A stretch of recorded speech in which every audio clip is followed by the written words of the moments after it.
السلام علیکم ورحمۃ اللہ وبرکاتہ۔ جی آج کل بہت زیادہ خبریں پھیلی ہوئی ہیں کہ پاکستان کے اوپر انڈیا حملہ کر دے گا، یہ ہو جائے گا، وہ ہو جائے گا۔ تو انڈیا سمجھتا ہے کہ میں پاکستان کے اوپر حملہ کر کے اس کے اوپر قبضہ کر لوں گا۔ ایسی بات وہ کبھی خوابوں میں بھی نہ سوچے۔ اس کی 3-4 وجوہات ہیں۔ وہ یہ ہیں کہ سب سے پہلے تو پاکستان کا الحمدللہ ہر بندہ تیار ہے۔ وہ کہتا ہے کہ ہم خود لڑنے کے لیے تیار ہیں، کیونکہ ہمارا جو ملک ہے وہ لا الہ الا اللہ کی بنیاد پہ بنا ہے، اور لا الہ الا اللہ کی بنیاد جو ہے ہر مسلمان پاکستانی رہائشی کا فرض ہے، اور اس کی مٹی جو ہے اس کے اوپر رہنا، ہمارا خون گرنا ہمارے لیے بہت خوشی کی بات ہے۔ اور دوسری بات یہ ہے کہ جو انڈیا کے مسلمان ہیں وہ کبھی بھی پاکستان کے اوپر حملہ نہیں کریں گے، کیونکہ پاکستان یہی نعرہ لگاتا ہے، پاکستان کا جو اور ہر مسلمان یہی کہتا ہے کہ مسلمان کا مسلمان سے رشتہ کیا، لا الہ الا اللہ۔ تو وہ کبھی بھی لا الہ الا اللہ کے بنی ہوئی بنیاد کے اوپر اس ملک کے اوپر کبھی بھی حملہ کرنے کی نہیں سوچیں گے، کیونکہ وہ اگر اس طرف گولی چلاتے ہیں تو وہ پتہ ہے کہ ہم لا الہ الا اللہ کی طرف گولی چلا رہے ہیں، اس لیے وہ کبھی بھی ایسا نہیں کریں گے۔ اور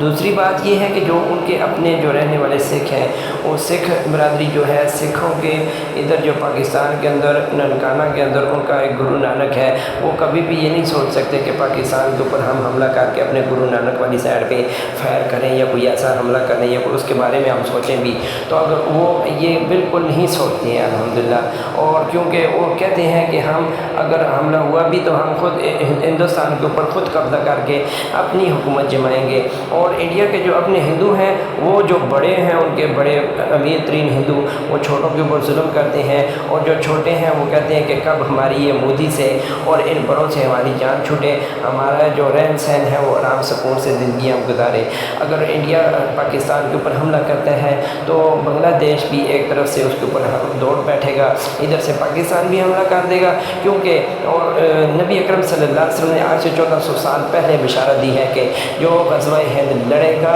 اس کو اللہ تعالیٰ جنت کی اندر داخلہ کریں گے انشاءاللہ۔ اور ہر مسلمان کا یہ دعویٰ ہے کہ ہم انشاءاللہ مرنے کے بعد جنت میں داخل ہوں گے، اور جنت حاصل کرنے کے لیے نبی صلی اللہ علیہ وسلم نے ارشاد فرمایا کہ جس نے ایک غیر مسلم کو جو لڑائی کے لیے مسلمان کے اوپر آتا ہے، اس کو کوئی مسلمان قتل کرے گا تو اس کے اوپر جہنم کی آگ حرام کر دی جاتی ہے، کیونکہ مسلمان چاہتے ہیں کہ ہمارے اوپر ہم نے تو بہت چھوٹے موٹے گناہ کر لیے ہیں، اور چلو ایک آدھ ہندو ہی مار کے تو اپنے گناہ تو بخشوانے اور جنت میں جانے کا ایک وہی پورا ہو جائے، کام ہی پورا ہو جائے۔ اور دوسری بات یہ ہے کہ نبی اکرم صلی اللہ علیہ وسلم نے ارشاد فرمایا کہ جو غزوہ ہند لڑے گا اس کے اوپر اللہ تعالیٰ نے جہنم کی آگ حرام کر دی ہے، اس لیے ہر مسلمان جہاد ہند کرنے کے لیے، غزوہ ہند لڑنے کے لیے تیار بیٹھا ہے۔ تم یہ مت کہنا، ہم تو کہتے ہیں کہ پہلے تو ہمارے ساتھ لڑائی نہ کرو، اگر کرو گے تو پھر تمہارا حشر ایسا ہوگا کہ تم